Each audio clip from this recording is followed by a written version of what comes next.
بسم اللہ الرحمن الرحیم۔ السلام علیکم ورحمۃ اللہ وبرکاتہ۔ اور پھر تمہاری دعائیں ہی تمہیں ان منزلوں تک لے جائیں گی جن تک پہنچنے کا نہ تم نے کبھی تصور کیا ہوگا اور نہ ہی گمان۔ جب تم دعا کے ذریعے اپنا پہلا قدم اللہ رب العزت کی جانب بڑھاتے ہو تب وہ تمہیں دیکھ کر خوش ہوتا ہے اور پھر تمہیں قبولیت کے لیے تب تک انتظار کرواتا ہے جب تک تم روز تھوڑا تھوڑا سا فاصلہ طے کر کے اللہ رب العزت تک پہنچ نہیں جاتے۔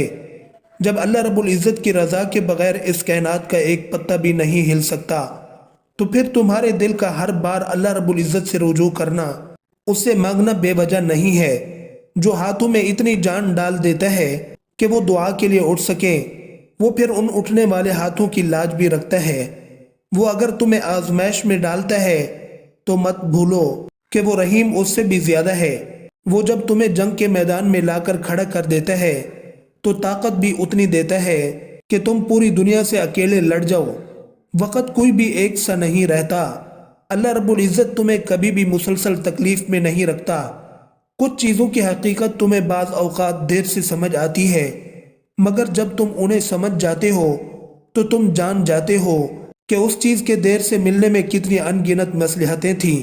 تمہارے نصیب سے تمہاری چاہت تک کا جو ایک مختصر سا فاصلہ ہے وہ دعا ہے۔ تمہاری دعائیں ہی اختتام میں تمہارے لیے ان دروازوں کو کھول دیتی ہیں جنہیں ناممکن سمجھ کر تم ان پر دستک دینا بہت پہلے چھوڑ چکے ہوتے ہو۔ دعا کی قبولیت کے لیے یقین بہت ضروری ہے، اور یقین صبر کیے بغیر کبھی نہیں آ سکتا، اور صبر سے بہترین عبادت اور کوئی نہیں ہو سکتی کہ جب تم اس دل کے تڑپنے کے بعد بھی اللہ رب العزت کی رضا میں راضی رہتے ہو اور دن رات بے بسی سے صرف اس کا نام پکارتے ہو، اور پکارنے والے کی ایک ایک صدا کو وہ بہت غور سے سنتا ہے، پھر خواہ وہ صدا لفظوں سے بھرپور ہو یا لفظوں سے بالکل خالی، وہ بے زبان دکھوں کی شدت کو سنتا بھی ہے اور سمجھتا بھی ہے۔ پھر وہ وہاں سے عطا کرتا ہے جہاں سے صلے کی تمہیں ذرا سی بھی امید نہیں ہوتی۔ تو پھر یہ مایوسی کیسی؟ تم جو چاہتے ہو اسے اللہ رب العزت سے مانگ کر بھی اسی کا فیصلہ اسی پر چھوڑ دو۔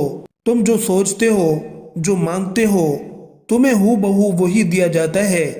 تو پھر وہ مت سوچو جو تم سے نہیں ہو سکتا، بلکہ وہ سوچو جو تمہارا رب کر سکتا ہے، اور تمہارا رب تو سب کچھ کر سکتا ہے۔ تم جتنی دفعہ دعا مانگتے ہو اللہ رب العزت اتنی دفعہ تمہاری دعاؤں کے جواب دیتا ہے۔ تم یہاں ایک قطرے کے لیے رو رہے ہو، جبکہ تمہارا رب تو تمہیں 7 سمندر عطا کرنے پر بھی قدرت رکھتا ہے۔ تمہارا کام بس دعا کرنا ہے، عطا کی تدبیریں وہ خود بناتا ہے۔ بے شک وہ قرآن کریم میں ارشاد فرماتا ہے کہ وَلَا تَيْأَسُوا مِن رَوْحِ اللَّهِ، اور اللہ کی رحمت سے مایوس نہ ہو۔ وہ تو تمہارے الہ ہیں، تمام جہانوں کے رب ہیں، وہ ہمارے معبود ہیں، بلند و برتر ہیں۔ ہمیں ان کو فرمائشی لسٹ نہیں سنانی چاہیے، بلکہ ان سے باتیں کرنی چاہیے۔ ان کے سامنے ہاتھ پھیلا کر بھکاری بن جانا چاہیے۔ وہ بھکاری جو کچھ لیے بغیر نہیں ٹلتا۔ اس کا بہترین طریقہ یہ ہے کہ دعا مانگنے کا ایک ایسا وقت مقرر کیا جائے جس وقت کسی قسم کا بوجھ، کوئی ذمہ داری یا ادھورا کام منتظر نہ ہو، اور اس کیفیت و فراغت کے حصول کے لیے رات کا آخری پہر سب سے بہترین ہے۔ اس وقت اندھیرا یا نیم اندھیرا کریں اور اولاً 2 رکعت توبہ کی نیت سے پڑھ لیں کہ جو گناہ میری اس پریشانی کا سبب بنے یا اس دعا کی قبولیت میں حائل ہوں ان سے معافی مل جائے۔ اب 2 رکعت حاجت روائی کی نیت سے پڑھ لیں، پھر رب کائنات کے سامنے رونا شروع کر دیں، اور اگر رونا نہ آئے تو رونے جیسا منہ بنا لیں کہ اس مہربان و کریم کے سامنے یہ بھی فائدے سے خالی نہیں۔ پھر اپنے ذہن کو تمام علائشوں اور وساوس اور خیالات سے بالکل خالی کر کے رب جلیل کے سامنے ان کی وحدانیت کا اقرار کریں، ان کی بڑائی اور برتری کا اظہار کریں، دین اسلام پر پیدا کرنے اور امت محمدیہ صلی اللہ علیہ وسلم میں بھیجنے کا خوب خوب شکر ادا کریں، رسول اللہ صلی اللہ علیہ وسلم کے آخری نبی ہونے کا اقرار کریں، ازل سے ابد تک کے تمام مسلمانوں کی بخشش اور اپنے گناہوں کی معافی مانگیں، پھر اپنے مطلوب کے لیے دعا مانگنا شروع کریں۔ یاد رہے کہ مانگنا ایسے ہے کہ لفظ مانگنے کے اصل معنی حاصل ہو جائیں۔ رب کائنات سے باتیں کرنی ہیں، اپنا حال، اپنے دکھڑے اپنے درد، اپنے مسائل، اپنی حاجات، اپنی پریشانیاں سب ان کو سنانی ہیں، ایسے کہ جیسے ہم ان کے سامنے جا کر ان کے گویا قدموں میں سر رکھ کر ان سے باتیں کر رہے ہیں۔ پھر دیکھیں رب کائنات کیسا سکون و سرور دل میں اتارتے ہیں، سکینہ اور رحمت کا کیسا نزول ہوتا ہے کہ اس وقت یہ محسوس ہونے لگتا ہے جیسے ہم نے جو اور جتنا مانگا تھا اس سے کروڑہ درجے بہتر اور زیادہ مل گیا ہے۔